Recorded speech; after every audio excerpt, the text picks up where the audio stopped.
Hi, I'm Colleen. I'm an author, I'm a librarian, and I'm a mom, and this is my book haul, and it was free.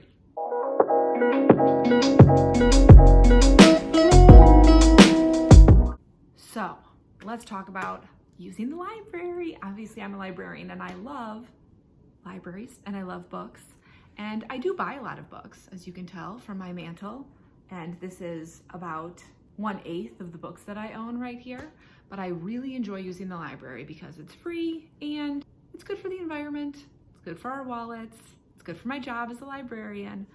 So there's nothing as satisfying as going to the library and getting 13 books and not paying a dime for them. You do have to return them. They're not going to grace your shelves forever, but it feels really good to save that money and use the library. Now, my library does this really cool thing where you get a receipt at the end, and at the bottom of the receipt, it tells you how much money you've saved since you started using their library.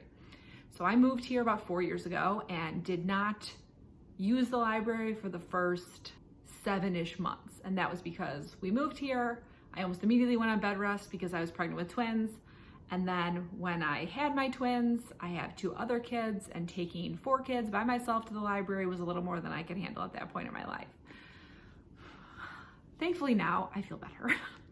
But since I've started using the library, which is about 3-ish years ago, I've saved over $3,600, and I still buy a lot of books.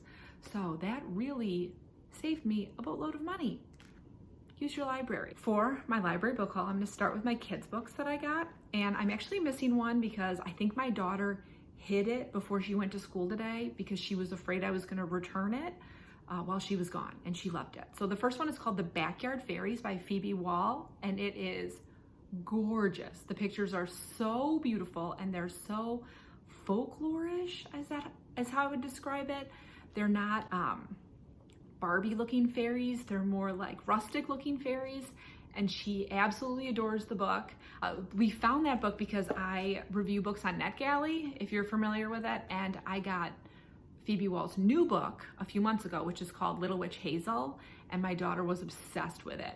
You get a galley for a certain number of days, and we read Little Witch Hazel over and over and over again before it disappeared, and she loved it. We will definitely be buying a copy of that book. So Little Witch Hazel comes out, I wanna say September 21st. It comes out really soon, and we'll definitely purchase it from one of our local bookstores that we adore and love patronizing. So that was her book. For my twins, who are almost 4, I got In the Middle of Fall by Kevin Henkes. I love Kevin Henkes more than anything. And these pictures are adorable. And our library had this great display of fall picture books. And I grabbed 2, the other one also, and we loved this. It was beautiful. We've already read it 4 times, and I went to the library 5 days ago. So, big fan. Another book for the twins, I got Bella's Fall Coat by Lynn. Plourde, I'm not exactly sure how to say her name, and illustrations are by Susan Gall. This is a really sweet book about outgrowing your clothes, which is actually very important in my family because my daughters are very close in age, but they're not the same size, and it is a struggle when a favorite dress no longer fits one of the bigger ones, and I try to give it to the littler one so we don't have to just retire it permanently. So this was a great read for us. We've already read this 3 times in the last 5 days. And lastly, for my oldest, who's an 8-year-old, I got Geronimo Stilton, Dinosaurs in Action. And he's at that kind of in between early reader and middle grade stage. Right now, he just started 3rd grade. And he's really into comics, which is why I grabbed this for him. It's been a really long time since I read a Geronimo Stilton, probably circa 2007. So it's been a minute. So I didn't super remember what they were about. I got it for him. He read the first couple pages. I said, "What did you think?" He said, "It's fine." But for him, his book reviews are usually, "It's the best thing I've ever read," "It's fine," or "I don't want to read it." So not bad. That's what, like 3 stars? So he's still reading it though. He's got a bookmark in there, and hopefully he'll get into it and love it. And that's all the kids' books I got. When I went to the library this time, I was really looking for myself. Sometimes I go and I get 30 kids' books, but this time was really for me. So we're gonna start with fiction. I got a lot of fiction and nonfiction this time, which usually I'm more of a fiction person, but I got some good stuff. And we're gonna start with 3 books I actually already read because I couldn't wait. The first one is The Empress of Salt and Fortune by, I want to say, Nghi. I'm not 100% sure how to pronounce the first name. This book is gorgeous. It is so good. One of my very good friends recommended it to me. She loves this author and she's read 2 other books by them, and she told me to read it. It is written like a folktale and it's told in story format. So there's a narrator who's hearing the story from another narrator. It's wonderful. It's very short. I read this in an afternoon.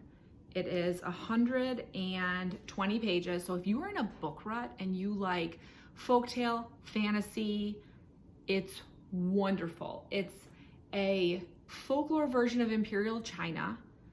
It has intrigue. It has a hint of romance. It's really about a friendship, which I love. Love stories that are mostly about a friendship love story. I think those are fantastic. This is beautiful. Give it a try. Fangs. This is so cute. It's by Sarah Anderson, and I had seen these comics going around online and really wanted the book, but it is, you know, a short graphic novel, and I couldn't really justify buying it because I knew I was probably only going to read it once or twice, and it's a hardcover, so it's not super cheap. It is so cute. Go to your library and get this book for spooky season, especially if you're a spooky season person. It's a love story between a vampire and a werewolf, and it's just adorable. It's an adorable love story between a vampire and a werewolf. It's not gory. It's not explicit in any way. I mean, that's about as explicit as it gets. 2 people laying in bed talking to each other. It's a wonderful, fun book to read this September, October, November. I also find January very spooky. I read a lot of mysteries in January. I don't know why, maybe because it's freezing cold here. And the last book I've already read is Every Heart a Doorway by Seanan McGuire. I loved this book, and I read this book not knowing it's a series. So after I finished it, I went on Goodreads and saw that there are going to be, I think, 10 in the series. So I can't wait. I'm really into right now reading a bunch of novellas over the weekend, just getting lost in short stories. It's been super fun. I go sit in the corner of my backyard with a cup of tea and my book and get lost for a few hours and then come out with a complete book read, which I really have been enjoying that. So this book is about what if kids who went to Narnia or Neverland or any sort of portal came back, what it would feel like to come back. And the answer in this book is not great, that the kids who went through to other worlds loved it there. And when they come back, they don't belong in our world anymore. So it's about a school that takes these kids in, and they're mostly teenagers. There's a few that are younger than teens, but they're mostly teenagers. And what it means to be back in a world that didn't understand you before you left and now really doesn't understand you. I will say, this is a bit dark. There are murders and they are grisly. I would recommend this for 16 and up. I wouldn't give this to like a 13-year-old. I think it's a little dark for 13. If you have a 13-year-old who you think would love this, the nice thing is this book is about 170 pages, so you could totally read it and then decide whether or not you think they could handle it. This book also has fantastic both ace and trans representation, so if you do have a younger kid in your life who would appreciate the exposure to someone similar to themselves, take a look at it. Give it a try. So here's what I haven't read yet. Now, the first one is Catherine House by Elizabeth Thomas. I have had this on my wish list for a really long time and was going back and forth on whether or not I thought I would like it. So I got it from the library. It's a dark academic story that is shelved in adult but sounds a little bit young adultish, which I don't read a ton of young adult right now, mainly because I kind of had too much young adult during my old career and needed a break from it. But I am looking forward to this. I recently finished If We Were Villains and I was obsessed with it and loved it so much, so I did kind of want another dark academia novel this fall. So I'll give this one a try and let you know what I think. I read some mixed reviews, but I think I'll like it. We'll see. This is my last fiction and I got it totally on a whim. I haven't started reading it yet. That's just the bookmark I'm going to use. It's called On Skein of Death by Allie, Pleiter. And I was actually looking for knitting books and this came up, and it had been a while since I read a cozy. I'm actually reading a cozy right now and very much enjoying it. And so I grabbed it just thinking, wouldn't a cozy mystery be fun this September? So I'll let you know what I think. I don't think it's gonna be the best book I ever read, but I bet it's gonna be a blast. All right, let's move on to nonfiction. So the first nonfiction book I grabbed was The Library Book by Susan Orlean. Oddly, my library has this cool room where they put all the books that they recommend for book clubs, and they have, 15 copies of each, and the books that the library is using for book clubs. And I was walking around that room and I saw this and I thought to myself, oh, I think I wanted to read this. So I grabbed it, and when I got home and started reading what it was about, I did want to read it, and it has been on my wish list for months once I went through it. So basically this book is about a fire that happened in the Los Angeles Public Library in 1986. I don't read a lot of nonfiction books like this, but it sounds kind of fun. I usually, when I go to the library and do a big book haul like this, there are a couple books that I don't end up reading. I hope this isn't one. I hope I do actually read this book because I think it would be an interesting read. Also, I've heard fantastic things about Susan Orlean, that she's a really good nonfiction writer. I just don't read that much nonfiction that isn't about like snakes for my kids.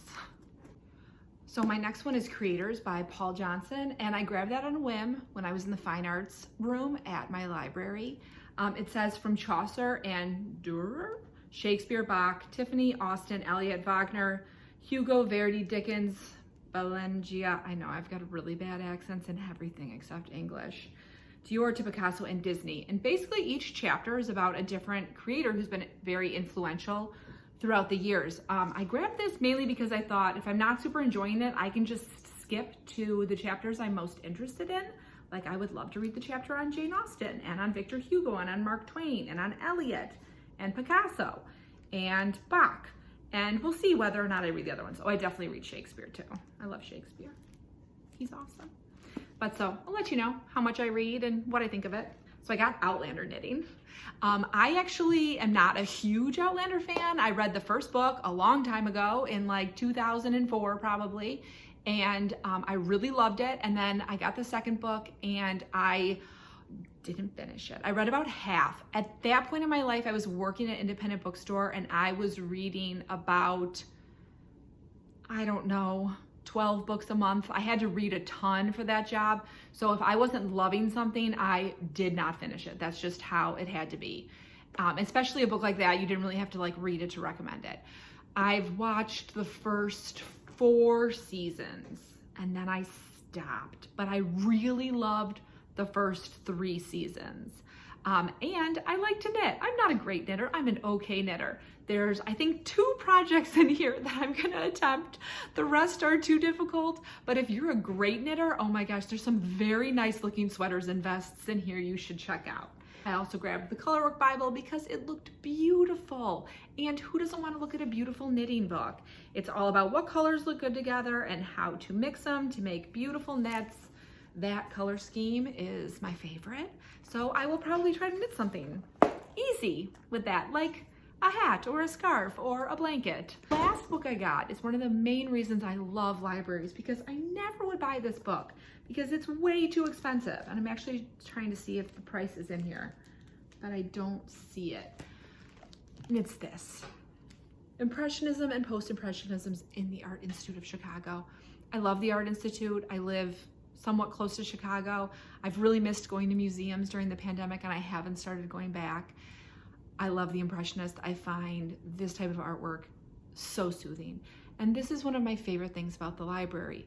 This is probably a $50 to $75 book, which I would never buy because it's just too expensive and I have little kids and they might spill juice on it. But it's beautiful to look at. And I've already been paging through it with my kids to show them different pieces of art that I adore. So I'm so happy I got this. And I'm gonna try to continually get art books out of the library for the next couple months, just to sort of supplement the fact that we're not going to art museums or science museums or any museums right now because we're only going to school.